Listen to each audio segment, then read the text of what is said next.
Hello guys, welcome back to my YouTube channel and Facebook page. এটা হচ্ছে কালকের blog guys. আর তোমরা ভয়েসটা শুনে বুঝতে পারছো যে এ তো শরীর খারাপ না, কারণ ভয়েসটা তো ঠিকই দিতেছে। এটা হচ্ছে কালকের ভিডিও। আর তোমরা চেহারাটা দেখে বুঝতে পেরেছো হয়তো আমার শরীরটা একদমই ভালো নেই। তো সকাল থেকে আমি শুয়েছিলাম, এখন বাজে প্রায় 5টা সাড়ে 5টার মতন। এখন আমি ভাবছি যে না, শরীরটাকে যত আরাম দিবা ততই আরাম চাইবে শরীরটা। তার জন্য আমি বেরিয়ে পড়লাম রাস্তার দিকে, কারণ সকাল থেকে মাথা ব্যথা, জ্বর, কোমরের ব্যথা। এখন থেকেই আমার কোমরে ব্যথা গাইস, আমার বয়স বাড়তেছে না তার জন্য।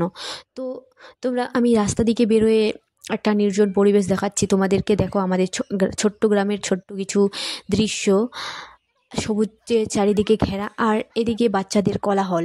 তো আমার এদেরকে আমি বেশিক্ষণ পাত্তা না দিতে আমি চলে গেলাম ওই রাস্তার দিকে, কারণ ওই রাস্তাতে আমাকে অনেক শান্তি মেলে। তো আমি এখন যাচ্ছি। তো এই পাশে দেখতে পাচ্ছ অনেক আনারস, আর চারিদিকে হচ্ছে সুপারি গাছে ঘেরা। আর দেখো আমাদের ধান ক্ষেত, আমাদের না মানে আমাদের গ্রামের। তো এই রাস্তাটা পার হয়ে আমি যাব হাই রোডের ওখানে, কারণ দেখো চারিদিকে মনে হয় অরণ্যে সবুজে ঘেরা একদম। পৃথিবীর বুকে মনে হয় একটা সুন্দর নিরিবিলি জায়গা দাঁড়িয়ে আছে তোমাদের জন্য, মনকে শান্ত করার জন্য। আর এরকম শান্ত নিরিবিলি পরিবেশ, সবুজে ঘেরা পরিবেশে আসলে কাকে ভালো লাগবে না বলো গাইস। আমাদের গ্রামের একটা ঐতিহ্যবাহী চলচ্চিত্র হচ্ছে এই সবুজে ঘেরা যে মানে দৃশ্য। তো এইদিকে আমার ভাস্তাটা এখানে বলতেছে যে ক্যাপকাট থেকে কেমন করে এডিট করা যায়। তো আমি বেশি ওকে পাত্তা না দিয়ে আমি একা একা বেরিয়ে পড়লাম রাস্তার দিকে।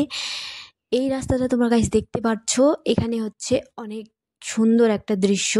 বলতে গেলে এখানে মানে চারিদিকে গাছপালা, মানে চারিদিকে না, রাস্তার দুধারে গাছপালা সবুজ। আমার ক্যামেরাতে ভালো দেখা যাচ্ছে না, কিন্তু রিয়েলে একটু মানে সুন্দর অনেক। তো আমি ফুল দেখলেই তো আমার কানে গুঁজতেই হবে, আমাকে ভাল লাগে কানে গুঁজতে ফুল। তো আমি একটু ঘুরে টুরে আমি চলে আসলাম, মনটা তো শান্ত হলো, তো একটু ভালো লাগলো। আমি এখন বাড়ির পথে রওনা দিচ্ছি, কারণ অনেক সন্ধ্যা হয়ে গেছে।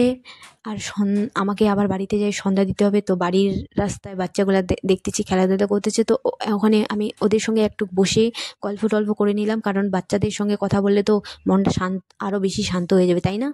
তো আমি ওদের সঙ্গে আড্ডা সাড্ডা মেরে হাসি ঠাট্টা করে চলে আসলাম বাড়ি। বাড়ি এসে আমি মুখ হাত ধুয়ে ভালো করে সন্ধ্যার থালা রেডি করতেছিলাম। তো এইদিকে আমার সন্ধ্যার থালা রেডি হয়ে গেছে। তো আমি এখন যাব ঠাকুরকে পূজা দিতে। তো আমাদের রাজবংশীদের হচ্ছে ঠাকুর বিশ্বরী ঠাকুর। বিশ্বরী ঠাকুরকে আমি প্রণাম বা উলুধ্বনি দিয়ে সন্ধ্যা দিয়ে দিলাম।